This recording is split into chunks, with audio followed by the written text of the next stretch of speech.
Fala, builders! Beleza com vocês? Hoje eu vou mostrar aqui para vocês como vocês podem coletar dados de qualquer site para usarem nas suas aplicações de IA, workflows ou automações, utilizando IA e uma ferramenta chamada Firecrawl, beleza?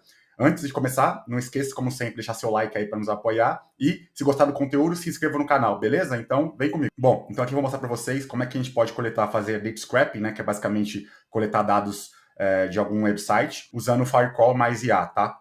Então aqui basicamente a gente vai usar o N8N para construir nossa automação. Com o N8N eu vou chamar a API do Firecrawl e utilizar uma nova função que eles lançaram recentemente que se chama Extract.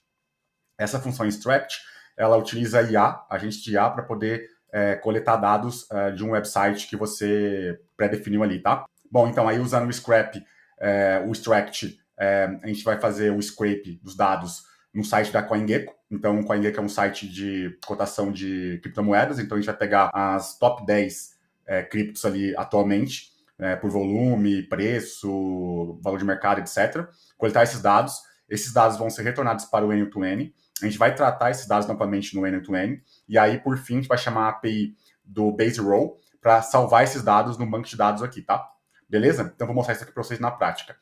Antes, eu vou mostrar aqui para vocês o que é o Firecrawl, né? Então, aqui o Firecrawl basicamente é um site que faz scrapping de dados, né? Utilizando IA, devolve esses dados para você de uma maneira estruturada, né? No formato de Markdown, JSON, HTML, no formato que você precisar ali, TXT, etc., para você usar nas suas aplicações, inclusive nas suas aplicações de IA, tá? Se você vir aqui no Playground, hoje ele consegue fazer vários tipos de scrapping, né? Então, por uma URL única, fazer o crawl de dados, o mapeamento, o search, etc. E eles lançaram aqui recentemente essa função Extract.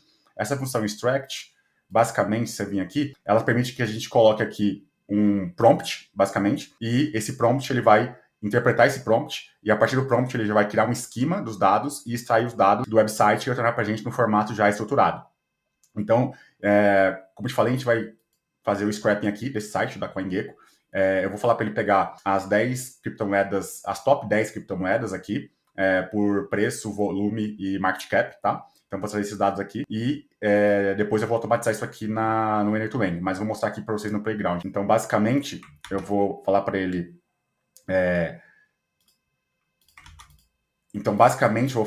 extraia as top 10 moedas do CoinGecko, né? Então, tá aqui, coingecko.com, e os seus correspondentes valores. Nome, preço atual, variação do preço nas últimas 24 horas, volume nas últimas 24 horas e o market cap. Então, se eu dar aqui já um generate, ele já vai gerar para mim já um esquema. Então, basicamente, ele já me deu aqui uma sugestão de esquema. Então, aqui ele vai me trazer um objeto, né? Que vai ser Topcoins, ele chamou de Topcoins, que é um objeto do tipo vetor, né? Então, nesse vetor eu vou ter um outro objeto que vai ter o nome, que como eu falei lá, o preço atual, a variação de preço nas últimas 24 horas, o volume e o market cap. Então, aqui ele já me traz pré-definido. Eu posso alterar se tiver alguma coisa errada, não tiver de acordo com o que eu pedi. E aqui se os campos são requeridos ou não para ele fazer o scraping, tá? Então, no meu caso aqui, sim. E aí, uma vez que eu fiz isso...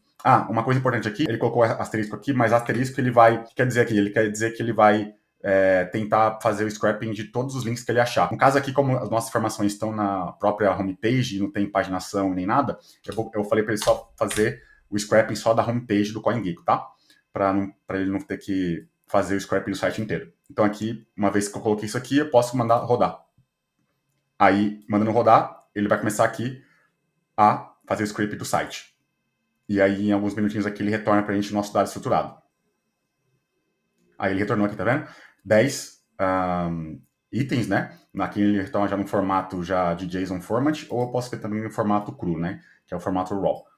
Beleza? Então aqui você pode ver, tá vendo? Ele retornou aqui as top coins, o objeto, né? Top coins aqui, que é um vetor, que eu tenho aqui aqui o nome, o Bitcoin no caso, valor o market cap, né? Valor de mercado, o preço atual dele, o volume nas últimas 24 horas de negociado e a variação de preço nas últimas 24 horas. E ele fez para cada uma das moedas top 10 lá. Então, Bitcoin, Ethereum, XRP, Tether, BNB, Solana, USDC, Dogecoin, Cardano e Tron.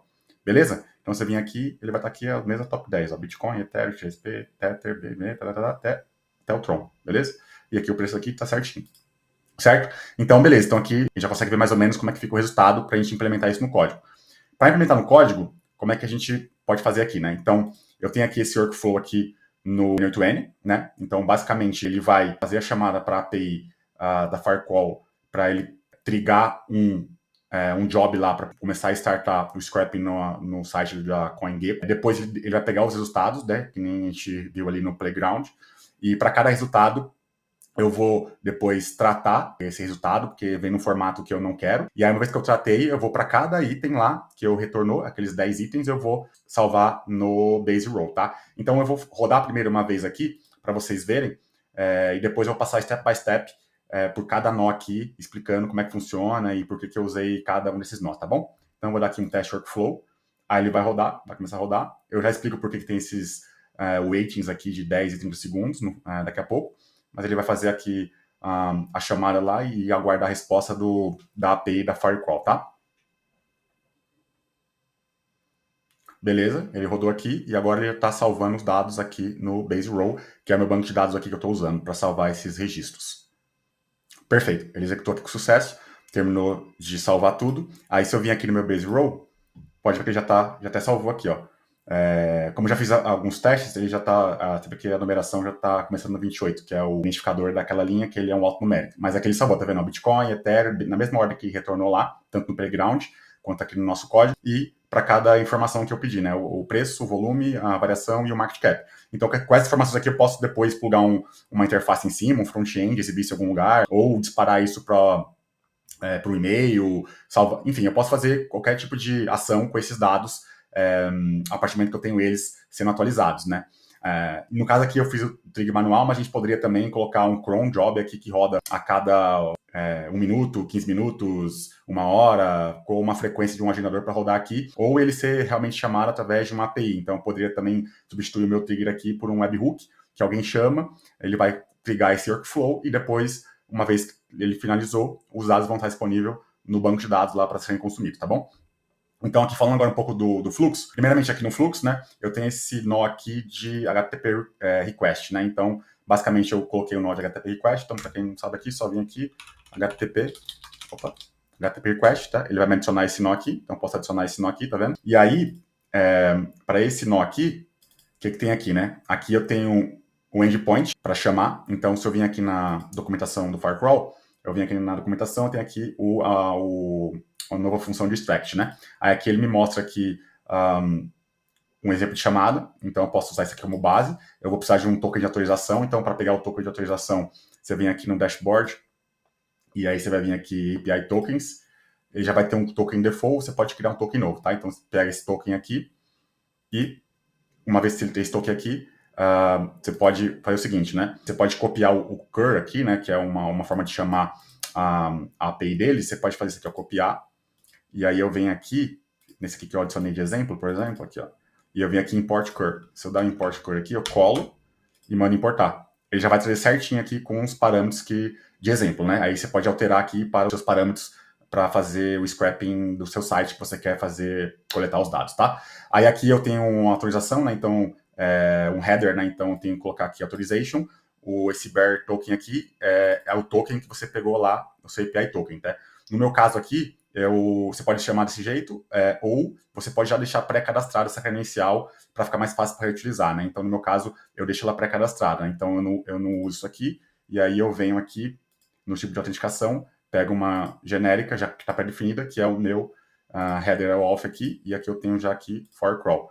Aí aqui no Firecrawl é a mesma coisa, você pode colocar aqui authorization e o Barry, aquele Barry token lá, aqui no value, tá?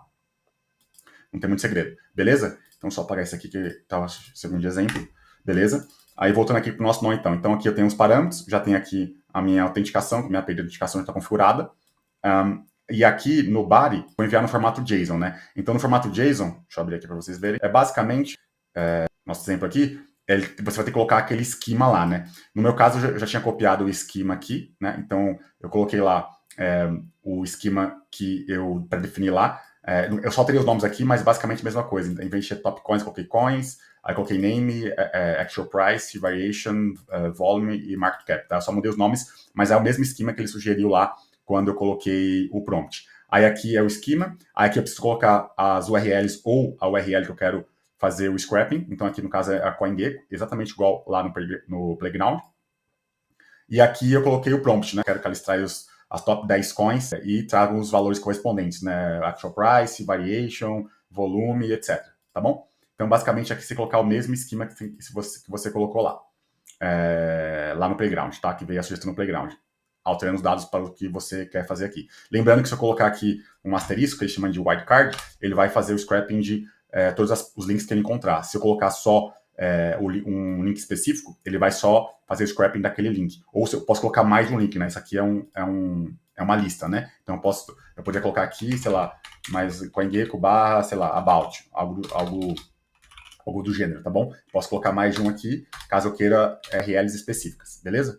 Então aqui, isso aqui é isso. Aí uma vez que eu mandei rodar, ele vai fazer uma requisição para o Firecrawl, e aí essa requisição, o Firecrawl vai começar a processar essa requisição para fazer o scrapping nos dados. Então ele vai me tornar aqui um ID, esse ID é um identificador do meu evento, que está sendo processado lá na Firecrawl, e aí se você vir aqui na documentação, a gente pode ver aqui que esse processo de scrapping ele acontece de maneira assíncrona, então ele não é imediato. Então eu mandei lá o evento, ele vai começar a processar, isso demora um tempinho, igual a gente viu ali no Playground. E dependendo do volume de dados que você está puxando, ele pode demorar mais ou menos, né? E aí o que acontece? Eu não vou ter essa informação instantaneamente, então eu vou ter que esperar e verificar de novo depois de um tempo para ver se o evento ele finalizou. Como é que a gente faz isso, né? Então aqui ele mostra que eu consigo, aqui é para fazer registrar o evento, né? Fazer o post do evento, lembrando que é um HTTP request do tipo post, e naquele retorno lá daquele ID eu posso usar para fazer uma chamada do tipo get, com os mesmos parâmetros de autenticação, mas passando aquele ID que ele me retornou para verificar qual o status daquele meu evento, daquele meu job que está rodando lá. Então, basicamente, ele retorna, está completo, processando, falhou, está cancelado. Basicamente, ele retorna dessa maneira aqui, tá? Então, e aí eu posso, sabendo disso, né, o que eu faço aqui? Por isso eu coloquei aqui um wait, né? Então, basicamente, eu coloquei um nó de wait, né? Esse nó aqui, certo? E aqui eu estou pedindo para ele esperar, no caso aqui, 30 segundinhos depois que eu mandei a requisição, antes de chamar o próximo nó. Então, aqui também ele já retornou aqui o ID, né, da primeira chamada, post. Então, eu espero 30 segundos e depois eu adiciono um outro nó do tipo HTTP request, só que do método get agora. E aí eu vou fazer aquela chamada para aquela endpoint, que é exatamente esse aqui. Cadê? Esse daqui, que é para verificar se o evento finalizou. Então, para fazer isso aqui, eu tenho que passar o ID do evento que ele me retornou. Então, nesse caso aqui, eu pego o ID que ele retornou aqui do extract, né, que é basicamente isso aqui. Então, basicamente, eu uso essa função aqui, $, e aqui entre parênteses eu ponho o nome do nó. No caso, o nome do nó aqui é extract, né, que é o primeiro nó que eu fiz lá. .item.json.id. Ele vai me exatamente esse ID aqui. A esse ID eu vou fazer a chamada e ele vai me retornar o status. No caso aqui ele já me retornou os dados, né? Mas se não tivesse processado ainda, ele ia retornar um daqueles status lá que está documentado aqui, né? Se está processando ou não, né? No caso aqui, como está completado, ele já retorna os dados dos dados que ele coletou do site, tá? Então aqui nesse caso aqui as moedas lá e seus parâmetros específicos, beleza? Voltando aqui, uma vez que eu fiz isso, aí aqui eu vou verificar. Lembrando que esses 30 segundos aqui pode ser que ele não tenha terminado, né? Então aqui eu vou fazer aquela chamada. Se ele não terminou, aí eu coloquei esse if aqui. O que esse if faz aqui, né? Esse if basicamente ele verifica se o JSON.data, que é basicamente o resultado do getResults, que é esse JSON.data aqui, tá vendo? Ele tá vazio. Se ele for vazio, basicamente, se ele for vazio, eu espero mais 10 segundos e volto a chamar de novo a API para ver se terminou. Enquanto isso não finalizar, eu não saio desse looping aqui, tá? Uma vez que finalizou, aí eu jogo para cá. Retornando aqui, aí aqui eu vou fazer o split desses dados. Por quê? Eu estou usando aqui esse cara aqui, né? Split. Ops.